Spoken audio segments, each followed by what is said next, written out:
সমাজবিজ্ঞান দ্বিতীয় পত্র, হয়তো এই বিষয়টি তোমার শেষ পরীক্ষা অথবা আরো দুই একটা পরীক্ষা হয়তো বাকি থাকতে পারে। তুমি একেবারে শেষ প্রান্তে দাঁড়িয়ে আছো এইচএসসি লাইফের, আর মাত্র কয়েকটা দিন কয়েকটা পরীক্ষা বাকি আছে। সেই শেষ মুহূর্তে এই পরীক্ষাগুলো কিন্তু অনেক ভালো করতে হবে, কারণ আমরা জানি শেষ ভালো যার সব ভালো তার। সো সমাজবিজ্ঞান প্রথম পত্র তোমাদের পরীক্ষা অনেক ভালো হয়েছে, আমাদের এমসিকিউ সিকিউ সাজেশন থেকে অনেক কমন পড়েছে। ঠিক তার ধারাবাহিকতায় আজকে হচ্ছে আমরা সমাজবিজ্ঞান দ্বিতীয় পত্রের সৃজনশীলের ক এবং খ সাজেশনটা দিব।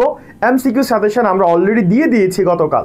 ওকে, সো এখানে প্রায় তোমাদের 7টার মতো অধ্যায় আছে। প্রত্যেকটা অধ্যায় থেকে আমরা গুরুত্বপূর্ণ যে ক খগুলো আছে সেগুলো একসাথে করেছি। প্রথমে সবগুলা ক একসাথে সাজিয়েছি, তারপরে সবগুলা খ একসাথে সাজিয়েছি এবং উত্তর সহ কিন্তু অ্যাড করা আছে, তোমরা দেখতে পাচ্ছ। তুমি যদি জাস্ট এই পিডিএফটা একটু কালেক্ট করে মূল বইটা যদি তোমার পড়া থাকে, তারপর তুমি যদি আমাদের এই পিডিএফটা 2 থেকে 3বার রিভিশন করতে পারো, আই থিঙ্ক তুমি অন্তত পক্ষে ক আর খয়ে কোনো আটকাবা না। কারণ ক আর খয়ে কিন্তু 21 নম্বর, এখানে কিন্তু কম না। অনেকেই মনে করো যে এগুলার কি, এগুলাতে কিন্তু 21 নম্বর, 70-এর মধ্যে 21 নম্বর।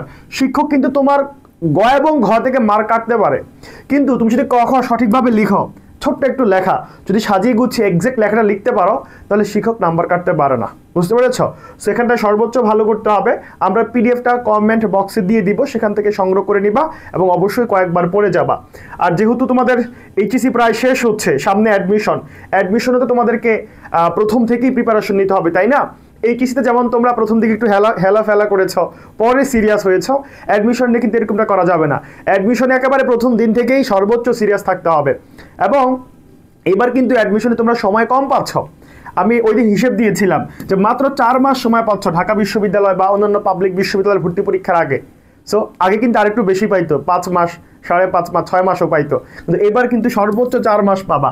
সো এখন থেকে যদি সিরিয়াস না হও, অর্থাৎ এইচএসসি শেষ হওয়ার সাথে সাথেই কিন্তু তোমাকে অ্যাডমিশনে মুভ করতে হবে এবং এখানে সর্বোচ্চ সিরিয়াস থাকতে হবে, কারণ অনেক কম্পিটিটিভ একটা পরীক্ষা।